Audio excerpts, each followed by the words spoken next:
Good morning. Good morning. Today is the day that Scott has been waiting for. All my hard work is coming to fruition today. Fruition.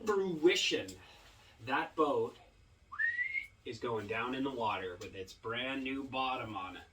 Brand new bottom. And guess what the bottom is? Black and white. It's the most important part of this build. Everything we do for the rest of this boat will now be worth doing because the boat won't sink because it's got a brand new bottom. So the bottom is the most important part. Brand new bottom. We started with the most difficult task and it's now going in the water. It's going in the water. So we're just gonna get ready and head out. Tilu, are you ready for the boat to go in the water, Mushu? Are you ready?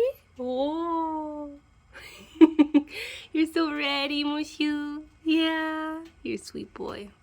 Are you ready? Boop. Oh, boop. That's a good stretch, my love. Are you ready? Are you ready? My pants are still a little damp from the dryer. I'm trying to dry them a little bit. You seem to be very close to the wood stove. It's not getting hot yet because there's damp. When you lack a dryer on a tiny boat.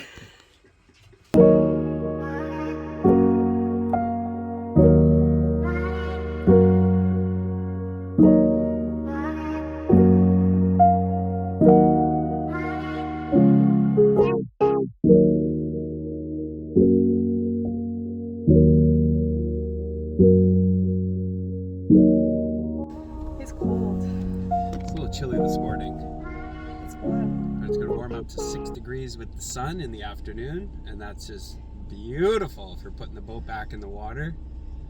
It's like the first good day in like over 2 weeks. So I'm just seeing the sun is quite nice. He's very excited about the sun. Very stoked. Huh? Super stoked, man. Yeah. Woo! Let's do it. The drive to the other marina. It's gonna happen a lot. How many times a day do you drive to the marina and back?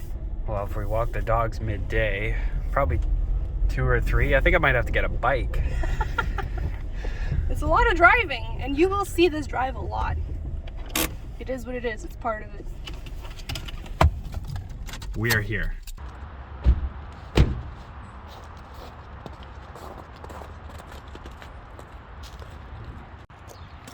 Don't slip, man. It's icy. Keep walking.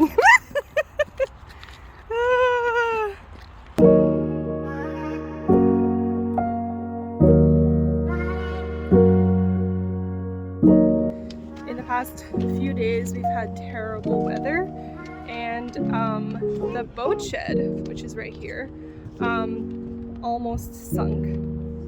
So now they're in the middle of fixing it so that we can pull the boat in. So this will be our boat shed, but you can tell in the front here it's like sagging in the water.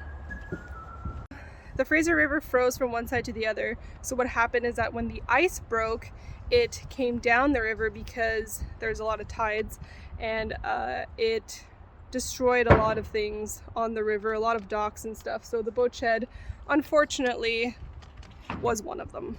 What do you gotta say about that? They're fixing the shed. They're fixing the shed. But I'd like to go in there today if they get enough done. But this is it. This is what I think about that. Yeah? Let's see it. Let's unwrap it.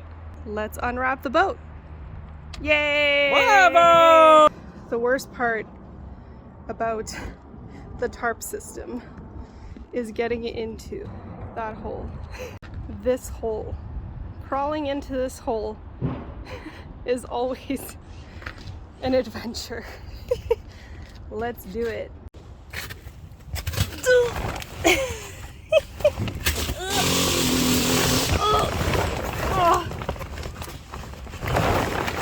Oh my god. Oh.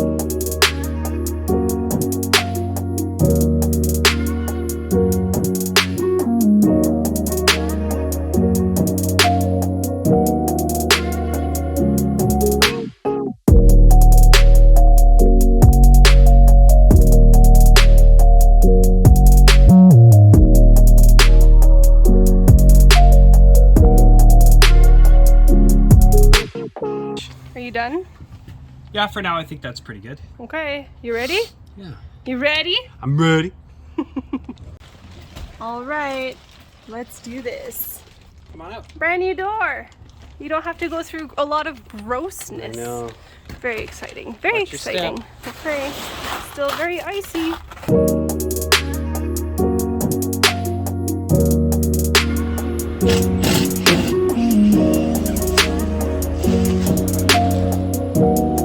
Taking these tarps down feels really good.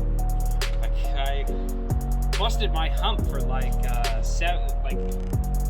2 weeks straight of grinding the bottom, and then a week of fiberglass, and then a week and a half of the layers of painting, and it's just been very laborious, and it seems like a victory. I'm crossing the finish line. Yay! To take these tarps down feels so good, and in the sun, I mean, it's just really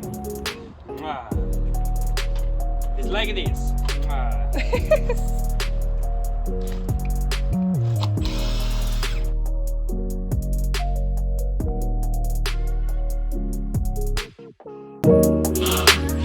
Okay. Oh, wow.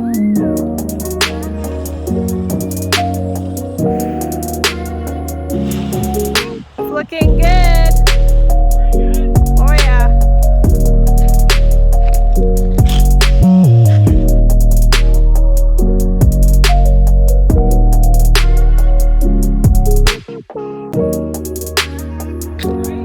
It's bright.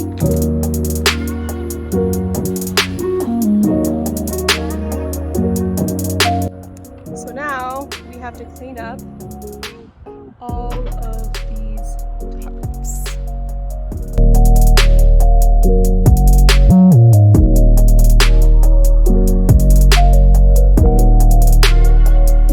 So Rick, what do you think? Well, it looks a lot better when I towed it here, I can tell you that. If I put it in the water, I know it won't sink. It won't sink, he says. So that's a positive. If Captain Rick says so, I think it might be true. That's it. It might be easy. I don't know. All boats lifted at their own risk. It might be easy if we got 5 of them. It is pretty risky. What do you think, Rick? Looks very good. A little nicer than when it came? Yes. That keel is thick. Hey? That keel is thick. Yeah, That's a crazy job, isn't it? it is. Wow.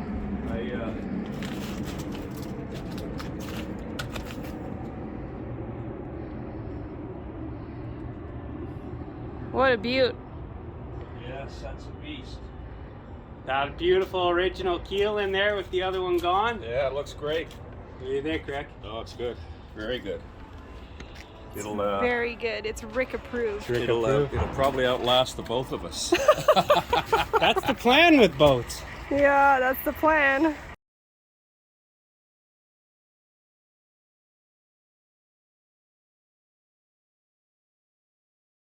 Okay, so do you want to tell the tale of under the boat? Well, we got it cleaned right now, and it's looking like a boat that just went on the lift. So tarps are down, dock is clean. Take a look, because that's just a boat. But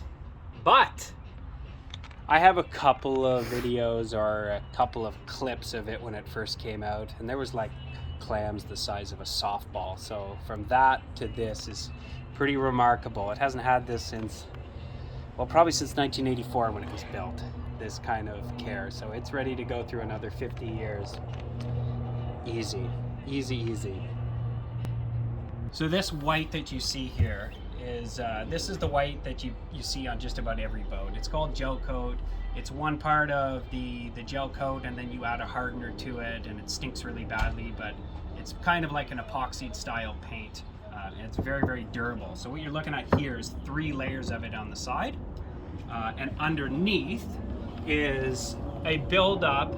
I talked to a couple guys in the boating community local, and they said do a layer of gel coat on the bottom everywhere basically, and then do 2 layers minimum of epoxy primer. So I put 2 layers of epoxy primer, and that went all the way up about 2 feet up the side, the 2 layers of the epoxy primer, and then a 4th layer of gel coat again, and then 3 coats of the black paint that you see here. So underneath here on the bottom, everywhere that's black has 7 coats of paint on it, dried about 1 day in 1 day intervals. So on top of all of the fiberglass work, you then do have to do painting in stages, because the paint is a wearable. Like every time maybe a log runs up against the boat, or you know, something comes underneath the water, these are meant to wear away. So in a decade, the boat might come out of the water, get a quick wash, and then get, you know, several more layers of paint, and then it's good for another 10 years. If you always protect that fiberglass and put new paint on, it pretty well lasts forever. It'll outlast me and Joe, and well, definitely Rick. So so that's the layers of paint. Really. How did you keep her warm? Because it is winter. How did you keep this whole thing warm under the tarps? So I know this great guy, Pete. He works at a rental, rental equipment facility, and he brought me home some propane heaters. So I had these like large shop propane heaters, portable, and I used that. And you can put a duct on it and direct where you wanted heat. But I did that with just 100-pound propane tanks. There's one of them. I had 2, and I just kept cycling them. And when it was minus 15, I was going through 100 liters of propane in about 2.5 days. So it got minus 15 at night. That's was minus crazy. 15 a couple nights in a row. But I used a lot of propane over the last 6 weeks to keep it warm to end up doing this. This is not the time of year that you do fiberglass, but I've managed to do it under the tarp setup with heat. And you can figure out anything in all kinds of weathers now, can't you? Grease the wheel a lot to keep the wheel. to keep it moving. You did good. Merci. I'm very proud of you. Derrière.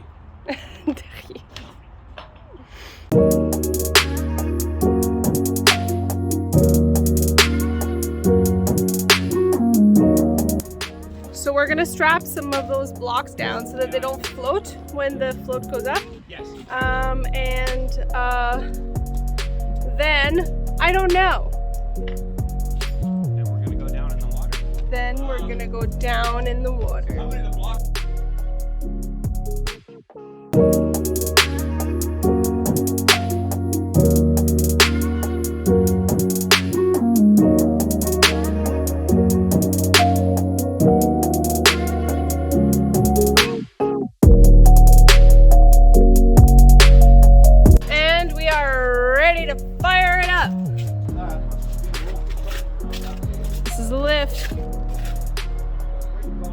Coming down. Way down to that end. Woo. You on the front end and away from the boat.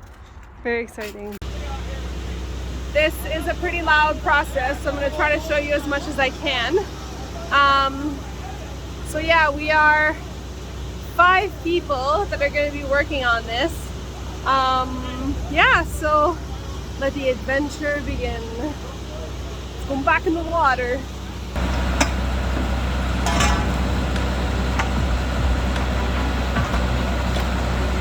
Going in. Look at the water. I know. It's going in the water. Yeah. What? What's happening?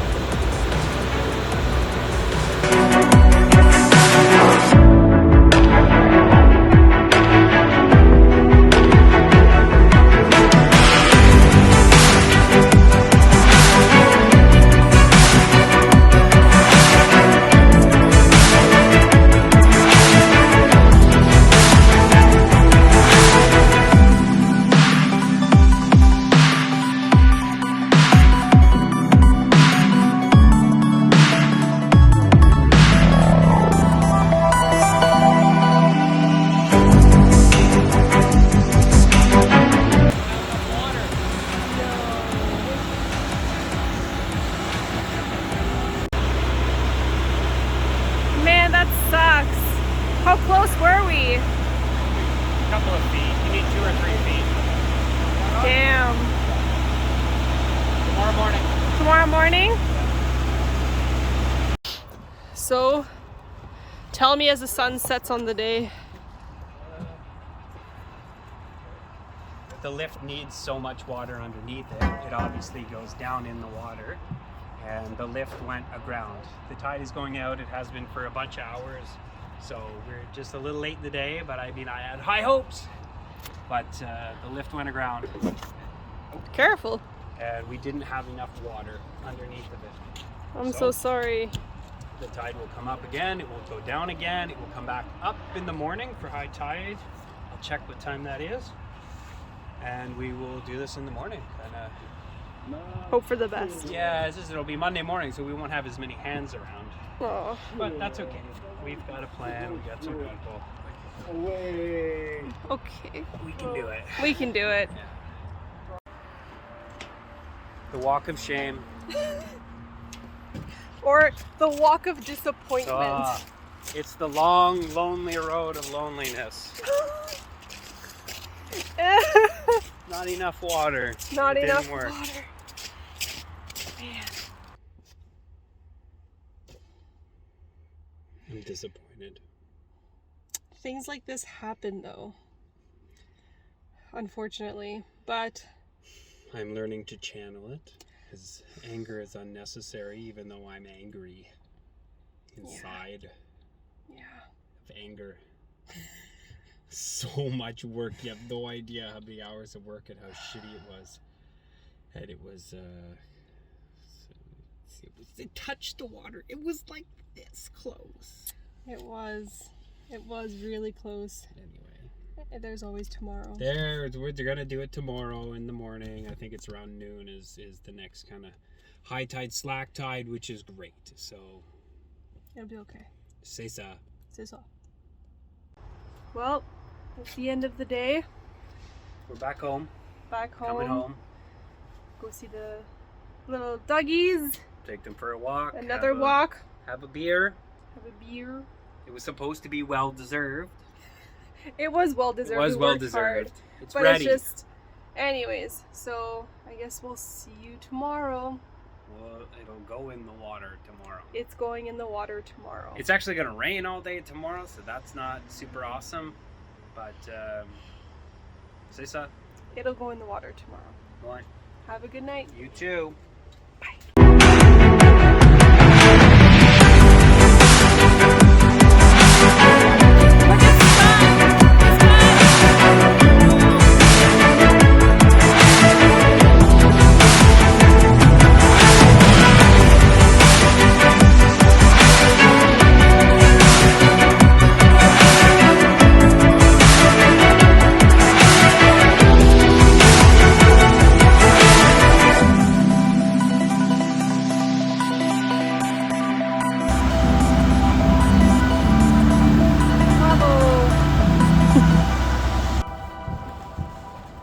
Yo, You did it. it floats? That was smooth.